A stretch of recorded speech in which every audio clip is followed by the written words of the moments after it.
पुन्हा पुन्हा खावीशी वाटणारी गोकुळ बासुंदी।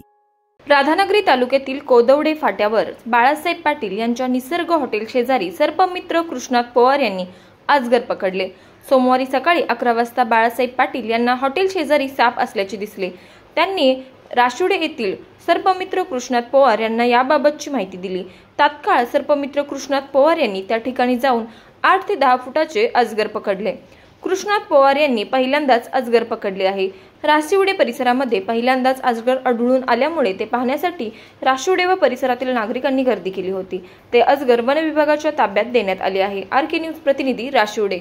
कोदवडे तालुका राधानगरी येथे 11 वाजता बाळासाहेब पाटील हे निसर्ग हॉटेलचे मालक आहेत, त्यांनी फोन केला की आमच्या इथं साप आलेला आहे। मग त्यानिमित्ताने मी सर्पमित्र म्हणून साप धरण्यासाठी तिथं गेलो आणि तिथं जाऊन बघितलं असता प्रत्यक्षात अजगर जातीचा साप आढळून आला आणि मग थोड्या वेळाने मी ते रेस्क्यू फोर्स करून त्यांना पकडण्यात आपल्याला यश आलेलं। फ्रीजमधून श्रीखंड काढ ना। आम्ही पूर्वी घरीच बनवायचो श्रीखंड, त्याची चवच वेगळी होती। आता काय सगळं रेडीमेड। आजी, हे श्रीखंड खाऊन बघ।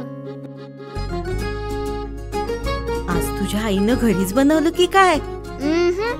हे आहे गोकुळचं श्रीखंड। अगदी जिभेवर रेंगाळणार। जिभेवरच नाही तर मनावरही रेंगाळणार। गोकुळ श्रीखंड, मनावर रेंगाळणार। ताज्या बातम्यांसाठी आरके न्यूजच्या YouTube चॅनेलला सबस्क्राईब करा आणि बेल आयकॉन प्रेस करा।